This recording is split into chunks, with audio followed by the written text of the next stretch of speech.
তোমরা যারা 2025 সালের এইচএসসি পরীক্ষার্থী আছো এই মুহূর্তে কিন্তু তোমরা খুবই গুরুত্ব সময় পার করতেছো। বিভিন্ন কলেজে 22 তারিখ থেকে প্রি-টেস্ট পরীক্ষা শুরু। তার মানে কি? তোমার পরীক্ষা নিকটে চলে আসছে এরকম একটা বার্তা পেয়ে যাচ্ছ। সময় কাজে লাগাতে হবে, সময়ের মূল্য দিতে হবে। আর এছাড়া যারা 26 সালের পরীক্ষার্থী আছো তাদের হাতেও সময় আছে। কিন্তু তুমি যদি আগে থেকে শিখে রাখো তাহলে তোমার জন্য ভালো। তো যাই হোক আমি এখন তোমাদের HTML এর একটা ফরমেট শেখাবো যে কিভাবে HTML লিখতে হয়। আর তার আগে বলে রাখি তুমি যদি মানে এইচএসসি আইসিটি নিয়ে দুশ্চিন্তায় থাকো বা আইসিটি তে ভালো করতে চাও, তুমি যে সালের পরীক্ষার্থী হও না কেন 25 বা 26 এখন থেকে বোর্ড পরীক্ষার আগ রাত পর্যন্ত আমার কাছে অনলাইন আইসিটি প্র্যাকটিস করতে পারো। তোমাদের আমি কখনো বিদায় দিব না। মানে 30 টা ক্লাস, 50 টা ক্লাস, সপ্তাহে ৩ দিন এরকম না। আজকে ভর্তি হবা, আজকে থেকে বোর্ড পরীক্ষার আগ পর্যন্ত আমাকে পাবে। রেগুলার পাবে।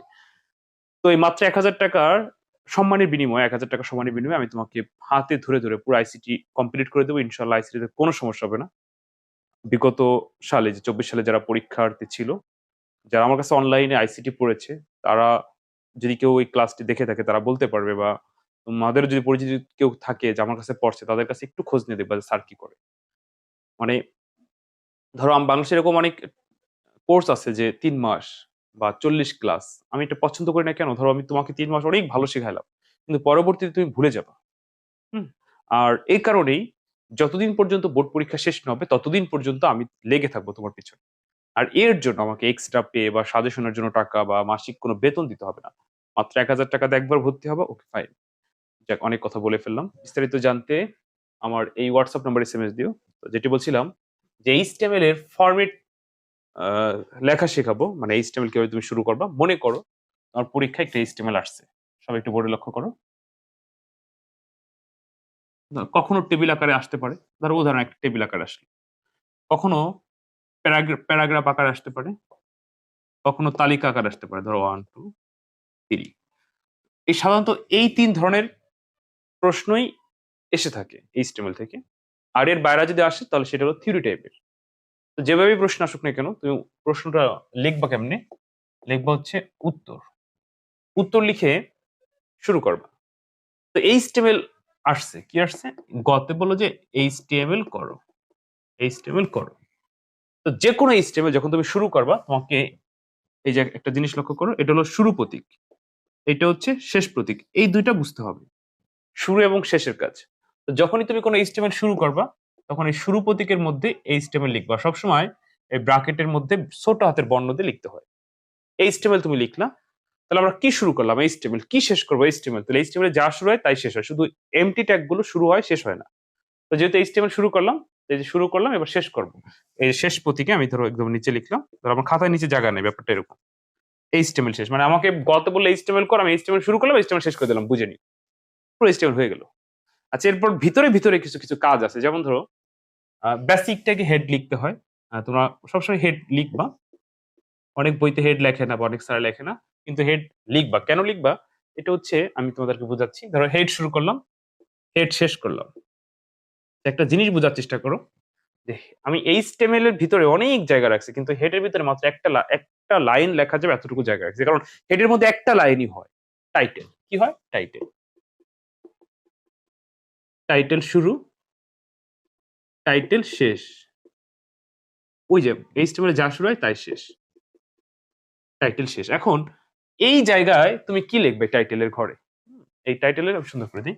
এই টাইটেলের ঘরে তুমি কি লিখবা? ব্যাপারটা হচ্ছে যে HTML টা পরীক্ষায় আসবে ওইটা যদি কোন নামে সেভ করতে পারে বা কোন নামে ডকুমেন্ট তৈরি করতে বলে সেই নামটা লিখবা। যদি কিছু বলা না থাকে ইচ্ছা।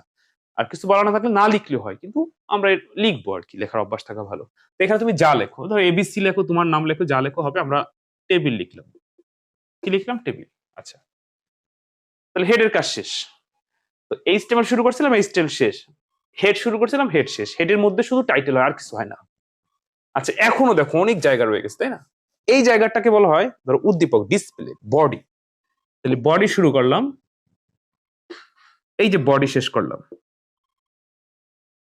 বডি শেষ। বডি শুরু, বডি শেষ। আচ্ছা এখনো দেখো ভিতরে অনেক জায়গা আছে। এই জায়গায় কি লিখবো? HTML শুরু, হেড, হেড শেষ, বডি শুরু, বডি শেষ।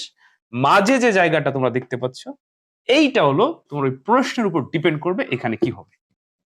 যেমন প্যারাগ্রাফ আকারে আছে, ধরো প্যারাগ্রাফের পি, ধরো তুমি বাংলাদেশ লিখলা। কি লিখলা? বাংলাদেশ। বাংলাদেশ পি শেষ। ব্যাপারটা এরকম যে মানে উদ্দীপক যা থাকবে তুমি তাই লিখবা। আর এই ফরম্যাটটা তোমাকে আগে বুঝতে হবে। মানে যখনই তুমি কোনো এইচটিএমএল এর নাম নিবা, এই মাঝেরটা বাদ দিই, যখনই কোনো তুমি এইচটিএমএল এর নাম নিবা তখনই তখনই তোমার এতটুকু লিখতে হবেই হবে। মানে এইচটিএমএল এর নাম নিচ্ছ, এতটুকু যে আয়ত্ত করতে পারো, ধরো তোমার এইচটিএমএল এর 100% এর 25% আয়ত্ত হয়ে গেল। এরপর এই ভিতরে কি হবে, কখনো টেবিল আকার আসতে পারে, কখনো তালিকা আকার আসতে পারে, কখনো প্যারাগ্রাফ আকার আসতে পারে। তো যেভাবে আসুক সেই ফরম্যাট অনুযায়ী সেই ট্যাগের ব্যবহার তোমার লিখতে হবে। তো এরকম দেখা যাচ্ছে যে 25 থেকে 30টা ট্যাগের ব্যবহার তুমি যদি জানো, যত কঠিন যেভাবে এইচটিএমএল আসুক তুমি 100% পারবে।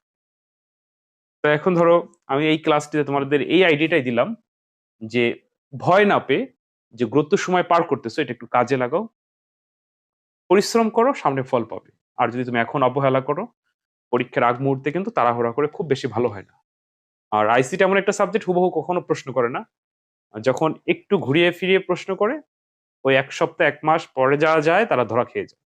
আর দেখা যাচ্ছে ২৫টা বহু নির্বাচনের ভিতরে অনেকের ৮টা হয় না, তখন কিন্তু ফেল চলে আসে। তো দোয়া করি এরকম যেন পরিস্থিতি তোমাদের সাথে না হয়। তো এখন থেকে সাবধান হয়ে যাও, পড়াশোনা মনোযোগী হও। তো আজকের ক্লাসে আমি জাস্ট এই আইডিয়াটাই তোমাদেরকে দেওয়ার চেষ্টা করলাম যে সামনে পরীক্ষা, তোমরা এখন থেকে পড়াশোনা করো। আর যদি এইচটিএমএল পরীক্ষায় লিখতে চাও তাহলে এতটুকু ১ম এ আয়ত্ত করো। এতটুকু ১ম এ বোঝার চেষ্টা করো। আর ভিতরে যা আছে ওটা এমনি আস্তে, আস্তে পারবে। ওই যে বললাম ২৫ থেকে ৩০টা ট্যাগের ব্যবহার। আর আমার এই কোর্সে ভর্তি হলে এই ক্লাসগুলো একদম ধারাবাহিকভাবে সাজিয়ে সব পেয়ে যাবে। ওকে? তো পড়াশোনা মনোযোগী হও। আমার জায়গা থেকে আমি তোমাদের সর্বোচ্চ সাহায্য করার চেষ্টা করব। সবাই ভালো থেকো।